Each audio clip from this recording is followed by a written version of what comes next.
your school's named after a white person. Like, we have these play around with how are all these things like that. So they teach us, we have these deep discussions, how are we in a building with white person, things like that. Or, but we're the not reason I brought that up, Kara, not to cut you off, but the reason I brought that up, Spelman will always have an LBGT wing at the campus. Of course. Because it is in keeping with the population control ideology of its principal founder.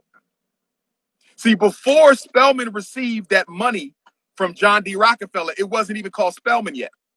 It had another name, which I'm sure y'all taught. I forget that name. Baptist Church, the church that they tore down. Yes. Yes. They renamed it after Spelman's wife after that magnanimous donation that he made. So there will always be a population control agenda at Spelman and many other HBCUs that are funded by white racist philanthropists. But let's get to the consciousness over coochie real quick. Let's get to it. The consciousness over the coochie. I want to say this to you, and I'm all about consciousness over coochie. Okay? In fact, one of the reasons I'm not married now, okay? I have a question about that too.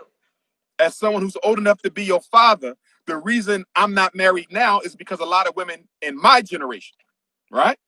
Okay. Aren't able to put the coochie to the side and focus on the consciousness when it's time to get the work done. Okay. So when we come together, they're constantly screening other women, subliminally sending messages to other women, competing with other women through behavior instead of focusing on the work. So somebody in my position demands a queen who is mature enough to focus on the consciousness when it's time for consciousness and focus on the coochie when it's time for coochie. Here's what I want to say. You young sisters are just as guilty as our brothers for violating the consciousness over coochie code. Stay with me. Okay. Y'all say y'all want a brother to focus on the consciousness over coochie, but a lot of y'all lead with the coochie by the dress code and the conversation. Not you per se, my queen. Not you. Okay. But you would agree with me that sisters can also violate the very same code that they want their brothers to live by. Would you agree with that? Yeah, I can agree that it could be in a shared experience, but yes, I can also agree if we're gonna stick to this whole way that things are supposed to go, because traditional things is like, okay, if we're supposed to be okay, but okay. Let me ask you a question. When you go to the campus party, Karen, when you go to the campus party, do you dance to misogynistic hip hop music? Guilty, but so wait. You're not going to leave yet. Wait. Okay. I'm willing to bet that your top artists, hip hop artists, are misogynists. Now stay with but me. Isn't that taking the blame? Wait. Give me 1 second. I'm gonna let you go. Listen to me, Kara. Listen to me. I love Megan Thee Stallion. Beautiful, cinnamon, voluptuous sister. But she's a misogynist. I love Cardi B. Beautiful African Dominican sister. But she's a misogynist. Most of our leading male hip-hop artists are misogynists. So my question to you, who represent black female empowerment, not feminism, but black female empowerment. Kind of womanism. Right, womanism, right? You represent African womanism, black womanism. How do you reconcile the contradiction of wanting brothers to put consciousness over coochie when you value hip-hop gangster rap, which is misogynistic and disrespectful towards black women? How do you reconcile that contradiction? So I think, as a Spelman person that I am, we've known for getting this, trying to get this misogynistic music out, aka trying to get Tip Drill Band taken off MTV2 or whatever back then. If you remember, it was a whole scandal. But I think, once again, to me, why you put it blame back on us? I'm asking about the men and playing them consciously. Right, but no. Don't do that, Kara. Don't do that. Always deal with both of us. Stay with me, queen. Okay. Listen. When people ask me about sisters and their role in oppressing black males, right? I will deal with it, but I will go back and bring up the male responsibility too. You have to keep a balanced perspective. Always be balanced, Kara, because if you're not balanced, you're going to lose part of the audience. And we got to bring the brothers and sisters together. So it should never always be about what the men need to do. You can do that, but then come back and hold your sisters accountable too. Okay. See, I will talk about black women with weave, right? I'll talk about black women with blonde hair. But I also go right back and talk about black men with white women. I'm going to hold the males and the female, the brotherhood and the sisterhood must be held responsible. Go ahead. I mean, it's true. We do have to be responsible. It's a shared experience. Of course, a shared responsibility to both of us put consciousness over coochie, to put prosperity over penis. Okay, correct. But like, it's just, to me, even when I'm trying to speak and when I'm trying to, even when I try to talk, I tell a lot of these men, like, y'all are not Dr. Umar enough. Y'all do not hate white supremacy enough to talk to me, because y'all running around here obsessed with buying Christian Dior. The fuck? Like, what is, sorry, I didn't make that word. But like, doing all these things, it's like, because even when I say, like, I like to joke and do whatever, but I feel like people don't really know just how Umar I am when it comes to certain situations, because it's like, people are just like, why are you so pressed to dress like this or do like this or be so obsessed, or are we going to the Met Gala or whatever? Like, what? Like, why is the Met Gala at the Brooklyn Museum, not at the African American Houston Museum? It's just like certain things that I'm like, wow, sometimes I wish I had this platform so I could, the black people that do have the money, it's like y'all can really influence and really try and start that conversation of like, oh, we have everything that we need to do everything with ourselves, in ourselves, by ourselves, make everything pop. And we don't need to be on, we don't need all these certain things. So I don't know, I just think it's just a long-term conversation that's going to happen, that people need to start hating race supremacy more enough for me, because they don't hate it enough, to placing a lot in it. Just like, but I don't know, this conversation, thanks for having me on the live. I'm with it.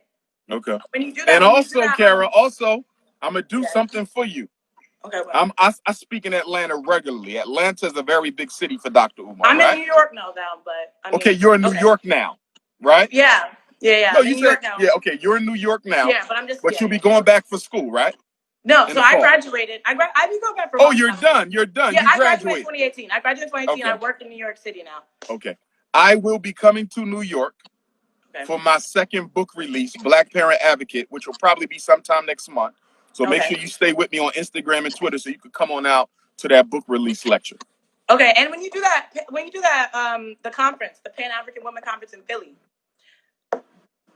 I mean, I know I may got 1 degree. I might have 1 degree, but that's all right. That's all right. Would you like to facilitate? Would you like to facilitate a workshop? Would you like to facilitate a workshop? I'm a woman. Send me a message. I'm a black woman. Send me a message with your number, and I'm going to pass that along to the sisters who are going to be convening that. Okay. And they'll be in touch with you. Okay, perfect. All right, Queen. Great conversation. All right, now. One love. Right, thank you. All right. Bye. Intelligent young sister. Intelligent young sister. I like to see that. Intelligent young sister. I like to see that. Okay. Brothers, we got to put the consciousness over the coochie, the politics over the punani. Brothers, we have to put the consciousness over the coochie and the politics over the punani.